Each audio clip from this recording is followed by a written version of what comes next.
I met Daniel at the Seaport Harvest Festival during my second year of culinary school. I was volunteering at a food stall, sweating over a portable grill, trying to keep lamb sliders from charring when this guy in a hoodie kept hovering near the register. Turns out, he wasn't a customer.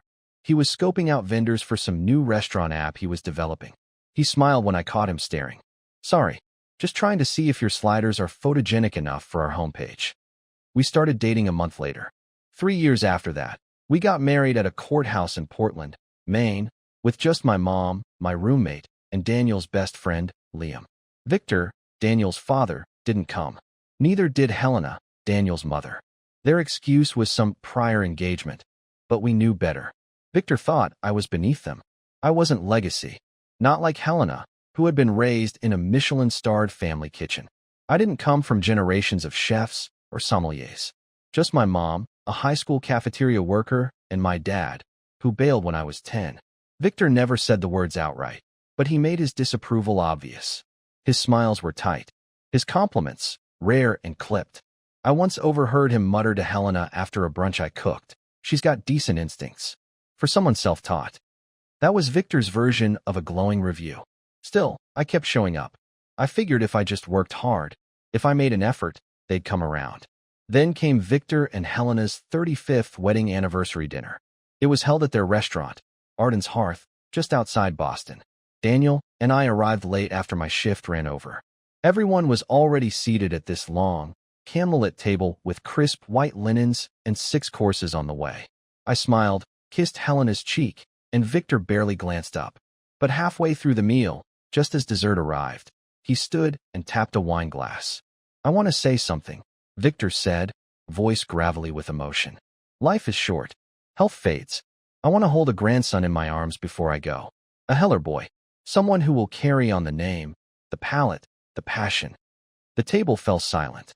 Then Sophia, Daniel's older sister, folded her napkin and said, "That's not happening, Dad." Her voice cracked. "I've been trying for 7 years. 3 miscarriages. 4 failed IVF rounds. I can't do it again."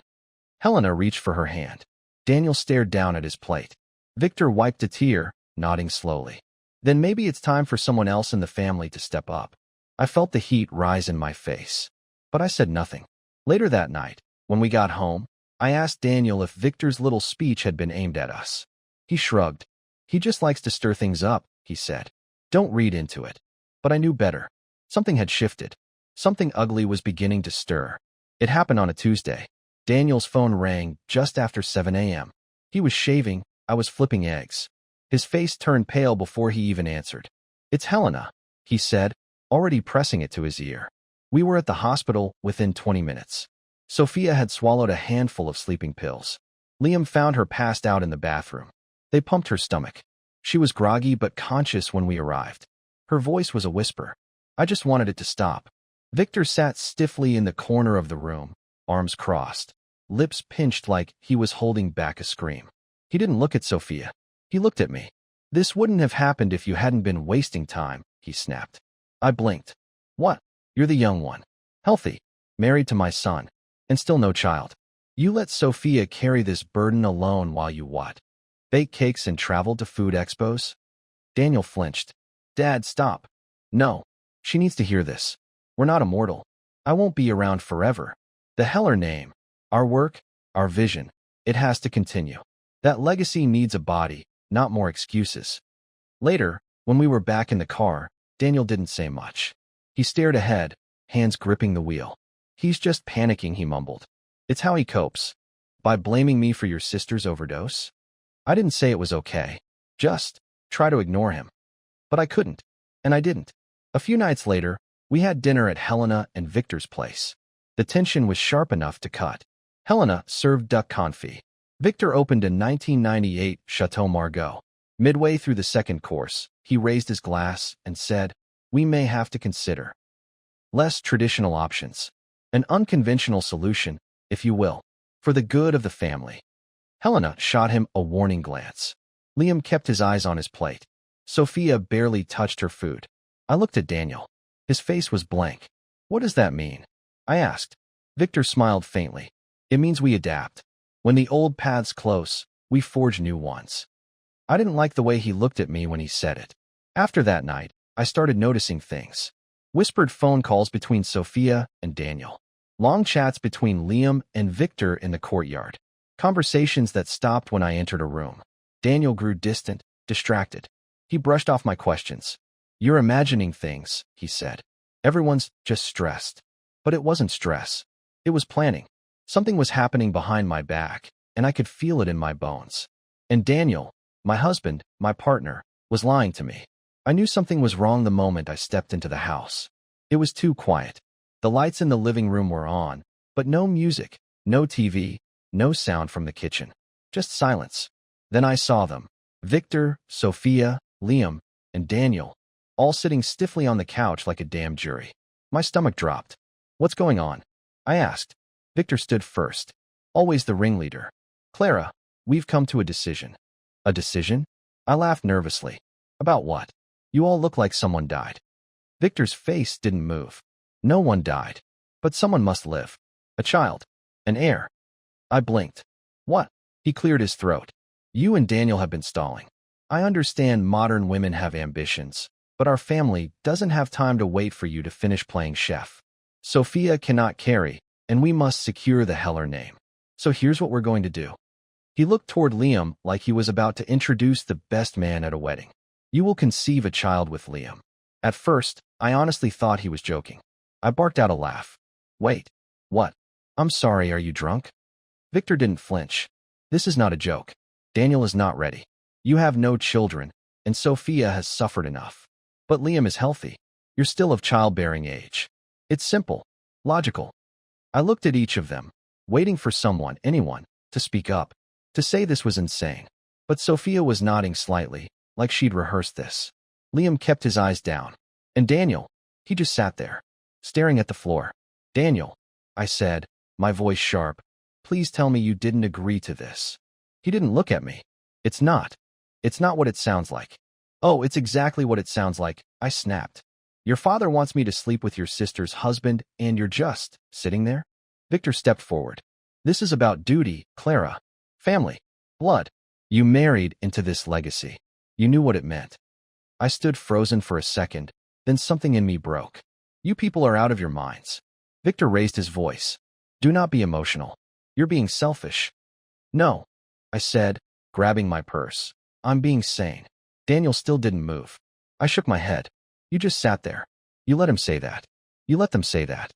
Victor called after me as I walked out the front door. But no one followed. Not even Daniel. Daniel didn't come home that night. When he walked through the door the next morning, he looked wrecked. Same clothes. No sleep. Eyes bloodshot.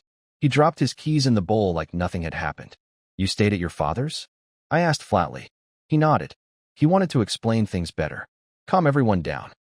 I crossed my arms. "And did he? Did he explain why I'm supposed to carry Liam's baby like it's a group project?" Daniel flinched. "He's desperate, Clara.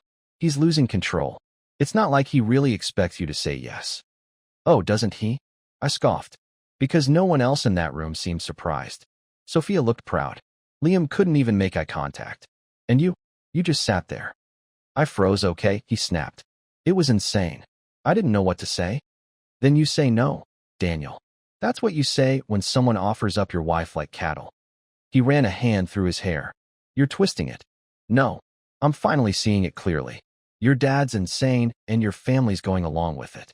And you're too scared to push back." That's when the calls started. Victor, 3 times in one afternoon. Then again the next morning. When Daniel didn't answer, the voicemail came through loud enough to hear from across the kitchen. "You need to get your wife in line, son. This resistance is an embarrassment. We are talking about the future of our name." I stared at the phone like it had just spit poison. Daniel reached to turn it off, but I was already backing away. "You really think you can live between two worlds forever? Letting him dictate everything while pretending we're equals?" He looked at me, pleading. "I'm trying to keep the peace." "There is no peace," I said, voice shaking.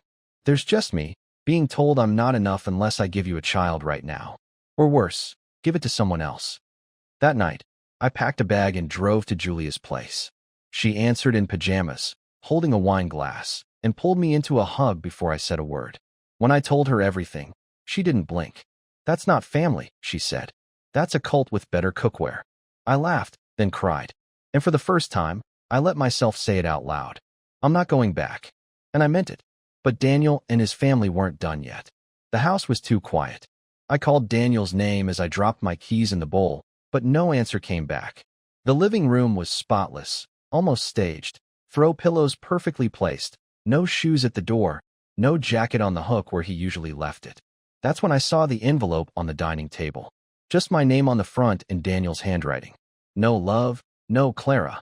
Just 5 stark letters. I sat down before I opened it, already feeling my chest tighten.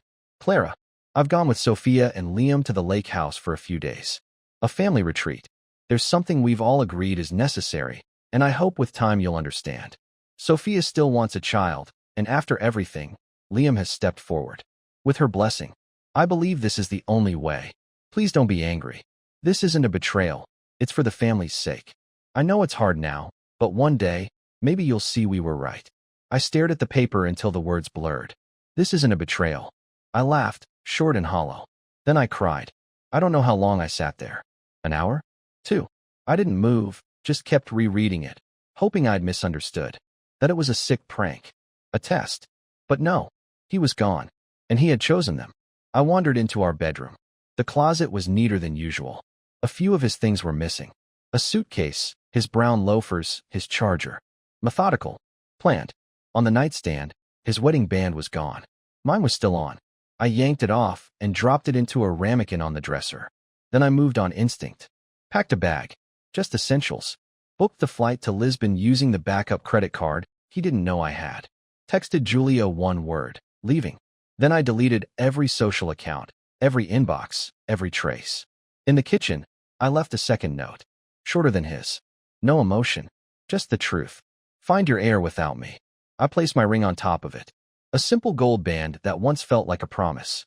Before I left, I stood by the front door and looked around one last time. The wedding photo on the hallway wall. The herb garden I'd started by the window. His favorite coffee beans on the counter. None of it meant anything now. I didn't cry again. Not in the Uber. Not at the airport. Not during the red-eye flight as I watched the sunrise over the Atlantic. By the time the wheels hit the tarmac in Lisbon, my sadness had cooled into something sharper. Resolve. He chose his legacy. I chose myself. My first week in Lisbon felt like breathing after months underwater. I stayed in the small apartment above Anna's bakery, sleeping on a mattress tucked behind shelves of extra flour and olive oil. It smelled like butter and sugar and cinnamon every morning, and for the first time in ages, I didn't wake up with a knot in my chest. Anna didn't ask questions. She just handed me an apron and said, "Start with the almond tarts. The tourists can't get enough." I worked in silence for days, rolling dough, filling trays, washing up.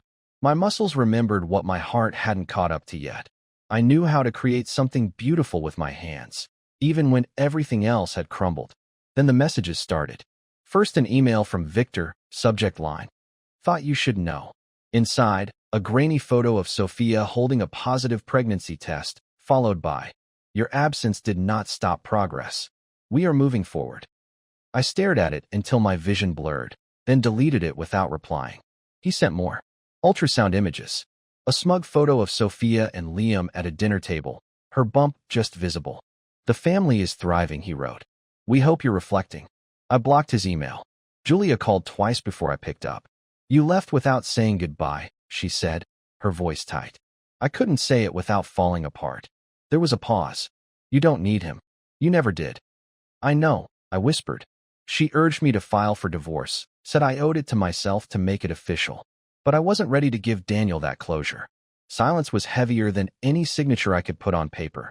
So I poured everything into work. I tested new recipes, experimented with citrus fillings, drew inspiration from the open-air markets.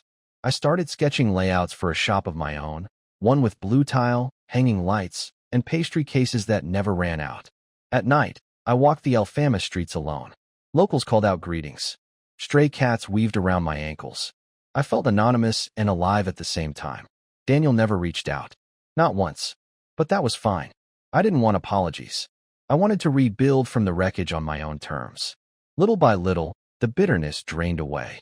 It didn't vanish overnight, but it faded like steam from a cooling tart.